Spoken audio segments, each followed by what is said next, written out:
fields are nice, and these are public schools. That's what the money goes for the lottery, to public schools, but just not Detroit public schools. Even in the suburbs, I'm like, is this a private school you go to or whatever? These are like almost college grade schools, the football fields, the soccer fields, and these are public schools, so those are public dollars. These aren't private schools. Mm-hmm. And everybody I know, when I'm in the stores and stuff, they're putting in $50, $60 worth of lottery tickets, and you think they're done, and I'm waiting with my little $2 every now and then, and next thing you know, they put out another sheet of paper with another $40, $50. So the lottery is mostly played in Detroit, but nobody in Detroit, trust me, gets that money. If not, these schools would be closing because of funding.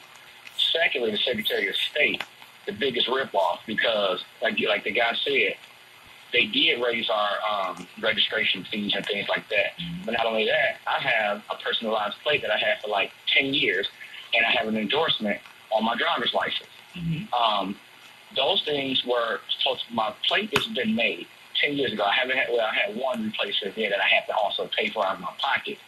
But every time I go and renew, I have to pay for having the plate that's already being made. What's the charge on that? How much are they charging? It's for $15 or something like that, just because I have a personalized plate. Mm-hmm. That's been paid for. It's already been made. And when it rusts out now. Mm-hmm. If you notice, the plates rust, and they charge you, like the old blue plates and things like that, never rusted out. Right. They never rusted out. Right. Now, I know you got to go, but back to the freeway now.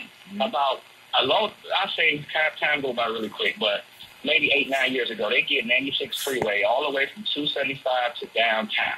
Mm-hmm. I'll never forget, because it was messed up for me going to work for a long time. Mm-hmm. For some reason, they had to redo it. Mm-hmm. They redid it from 275 and stopped at Telegraph. This was about 5 years ago, maybe 4. I haven't seen it. I just came from the movie theater this weekend in Novi.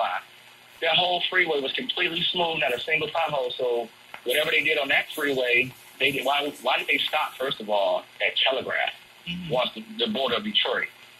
And whatever they did there, it's, like you said, 18 months. This is going on 36 months or more. Mm-hmm. And it's not a single pothole from Telegraph and 96 to 275 and 96. Got a single pothole. Mm-hmm.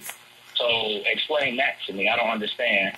And I still can't get an answer. Why did they stop at Telegraph? And I drive from Telegraph and 96 all the way downtown, which that's my commute.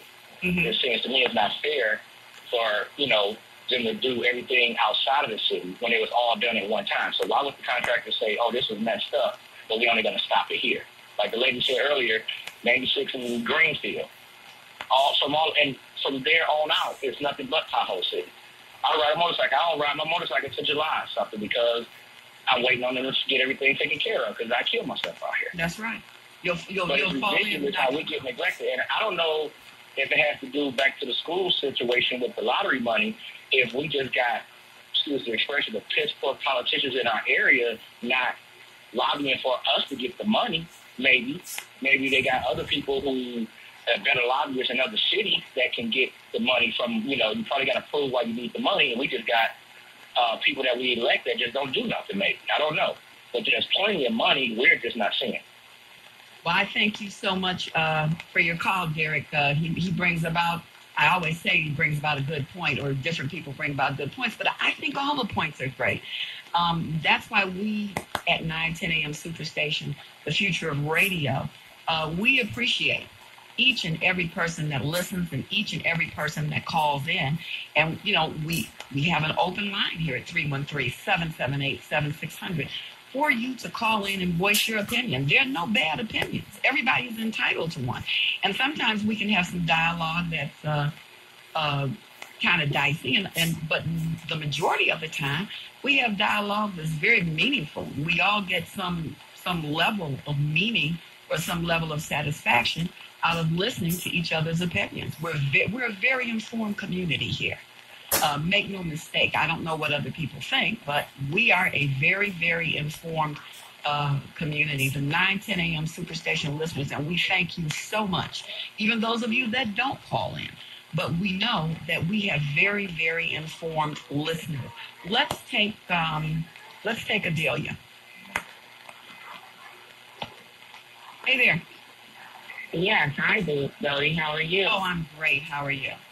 I'm good. I'm good. This is a very, this can go kind of crooked, this conversation, because of the crookedness of all of the systems that we seem to be living under. Mm-hmm. And I don't mean to be a bad news bear, but, the system has got it set up where it seems that so many people are making money off the backs of citizenry in Michigan.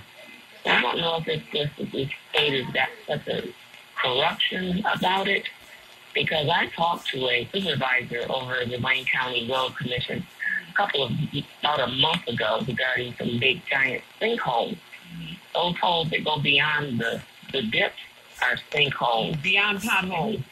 Right. Correct. And he told me that there is a formula of mix that they use. And I said, yeah, and I see it. It's this tar stuff that they slap down all over the inner city. Mm-hmm. It's just all over the place. And then you go out to Beverly Hills, Michigan, and it's cement. And it doesn't seem to be making 5 and 7 and 8 holes down the road. What is going on with that, and why is that?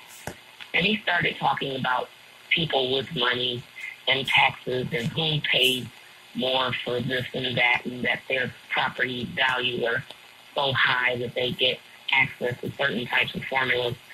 And I just sat there, and I wasn't shocked, but I was just like with my mouth open, because I already kind of know that it's a wealth thing. Even like Roseville, they're not the rich, so they got, you go down one of those small roads, you're bumping in and out of all kind of holes. It's just that simple.